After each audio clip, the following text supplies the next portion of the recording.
Olá, povo de Deus. Hoje a nossa reflexão está sobre a história, sobre versículos na história do paralítico que estava próximo ao tanque de Betesda, onde ele esperava por uma cura. E ele questiona Jesus, dizendo que não havia ninguém que o ajudasse, e Jesus fala. Primeiro, no verso 7, o paralítico diz: Senhor, não tenho ninguém que me ajude a entrar no tanque quando a água é agitada. Enquanto estou tentando entrar, outro chega antes de mim. Então Jesus lhe disse: Levanta-te, pegue a sua maca e ande. Imediatamente o homem ficou curado, pegou a maca e começou a andar. Nós temos aqui alguém que buscava uma cura, buscava uma bênção de Deus, buscava algo que ele não era capaz de fazer.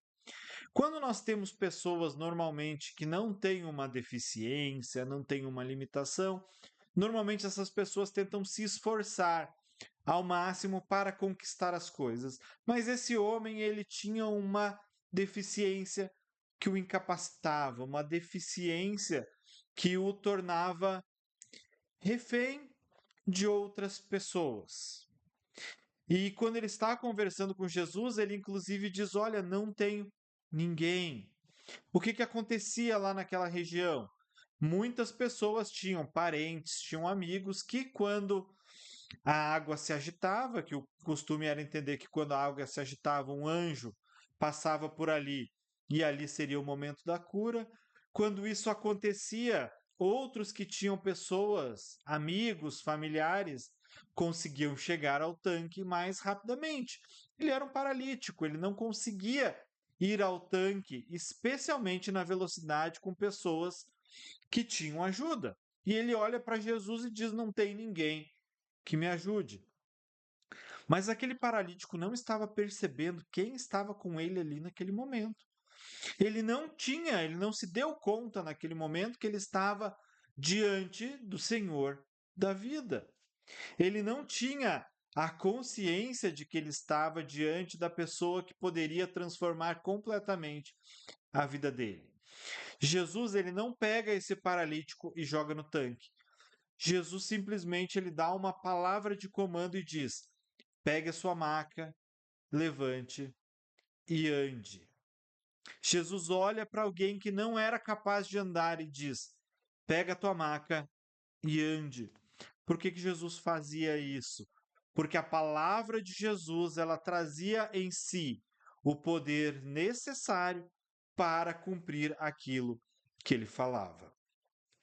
Jesus, quando ele manifesta uma palavra, quando ele nos dá uma palavra, junto com a palavra, ele já libera, junto, o poder necessário para que essa palavra tenha o seu pleno cumprimento.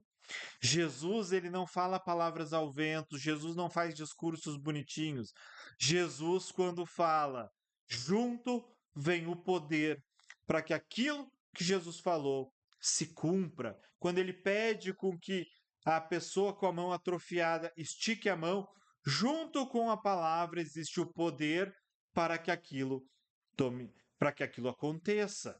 Tá? Alguns milagres de Jesus, eles não careceram de uma palavra, como o milagre da mulher com o fluxo de sangue, mas muitas vezes Jesus falava.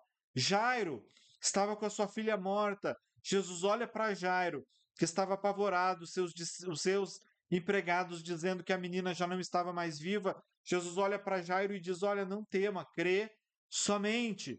A palavra de Jesus para que Jairo cresce vinha com o poder suficiente para que houvesse a realização do milagre que Jairo precisava. A palavra de Jesus, ela vem com todo o poder necessário. Então, muitas vezes o que a gente precisa buscar não é mais poder, o que a gente precisa buscar é uma palavra de Jesus.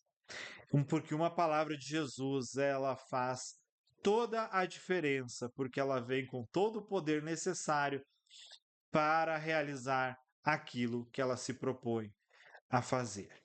Bom, busquemos uma palavra de Jesus.